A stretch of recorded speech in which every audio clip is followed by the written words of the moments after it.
কথার আড়ালে আমি সব কিছু ভুলে যেতাম। আচ্ছা অর্ণব, আমার নয় অতীতকে এখন না টেনে আনি। ঠিক আছে, এখন আমাদের কি করা উচিত সেটা নিয়ে কথা বলি।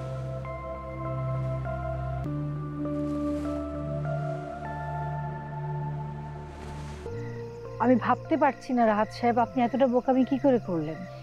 নাদিয়ার কাছে অর্ণবের কথা কেন জানতে চাইলেন? আমি ভেবেছিলাম যে নাদিয়া ম্যাম আমার কথার প্যাচে পড়ে যদি অর্ণবের আসল পরিচয়টা বলে দেয় তাহলে তো আমাদেরই উপকার হয়। দেখুন, আমরা বোকামি করছি বলে সবাই বোকামি করবে এটা ভাবার কিন্তু কোনো কারণ নেই। দেখেন, আমি যেটা করেছি সেটা আমাদের ভালোর কথা ভেবেই করেছি। এতে যদি আমি অন্যায় করে থাকি তাহলে আমার সরি বলা ছাড়া তো কোনো উপায় নেই। রাহাত সাহেব, ন্যায় অন্যায়ের কোনো ব্যাপার না। আপনি খুব ভালো করেই জানেন যে আমাদের ধরবার জন্য অনেকে ওৎ পেতে বসে আছে। জানি। যদি জেনেই থাকেন তাহলে বি কেয়ারফুল। আমার আর আপনার মধ্যে যে কথাগুলো হয় সেগুলো যাতে অন্য কেউ না জানতে পারে। Okay ma'am. অর্ণব সম্পর্কে খবর নিতে বলেছিলাম, নিয়েছেন? জি নিয়েছি। রেজাল্ট? সে খুবই ধুরন্ধর, কি করে যেন আমার উপস্থিতি টের পেয়ে যায়। লেগে থাকুন, কাজে দিবে। Okay ma'am.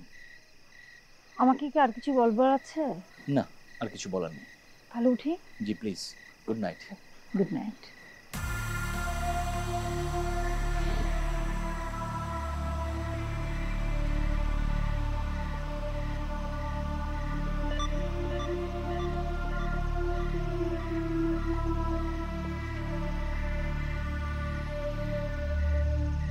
আনিকা ম্যাডামের মতো দেখতে মনে হলো না? হুবহু আনিকা ম্যাডামের মতো চেহারা, কিন্তু সাথে লোকটাকে।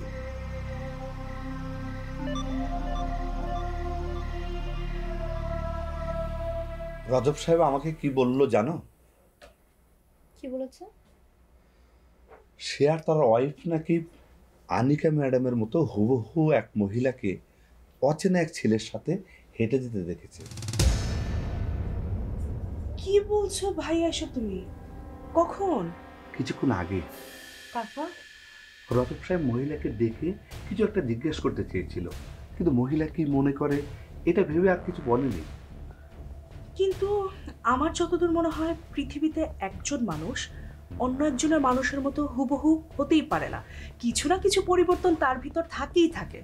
হ্যাঁ, চোখ, মুখ, নাক সব এক, কিন্তু ওই মাথায় হিজাব পড়া ছিল।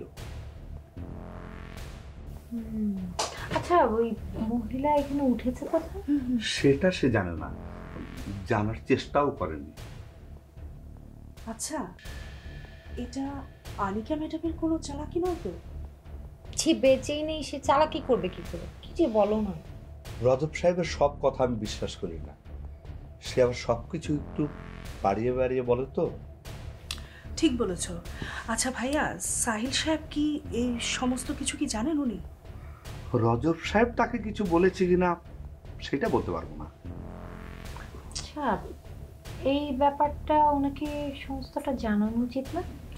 না, আমার মনে হচ্ছে এই ব্যাপারে আমাদের মানে তিনজনের মাথা না ঘামানোই ভালো। এটা তুমি ঠিকই বলেছো সাদিয়া। দেখা গেল যে ভালোর জন্য বলতে গেছি, উল্টো আমাদেরকেই সন্দেহ করে বসছে। আর আমাদেরকেও যে হয়রানি করবে না এমন তো কোনো গ্যারান্টিও নেই, তাই না ভাইয়া বলো? সেটাই। সরি, আসলে আমি এতটা ভেবে কথাটা বলিনি।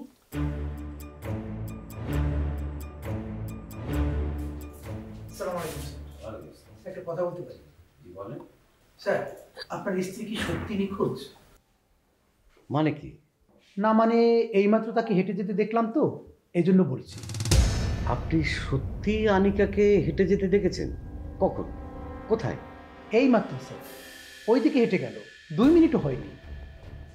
মানে আপনি আপনি সত্যি বলছেন তো? আমি আপনাকে কেন মিথ্যে বলতে যাব? বিশ্বাস করুন, আমি এইমাত্র তাকে যেতে দেখেছি। আপনারা সবাই মাতালের মতো কথা বলছেন, যখন যা ইচ্ছে তাই বলছেন। স্যার, আপনি রাগ করছেন কেন? আমি যা দেখেছি তাই আপনাকে বলেছি। না, আপনি কিছুই দেখেননি, আপনি আমার সাথে ফাজলামো করছেন। যত সব। নিজ চোখে দেখলাম, এটা ভুল হয় কি করে?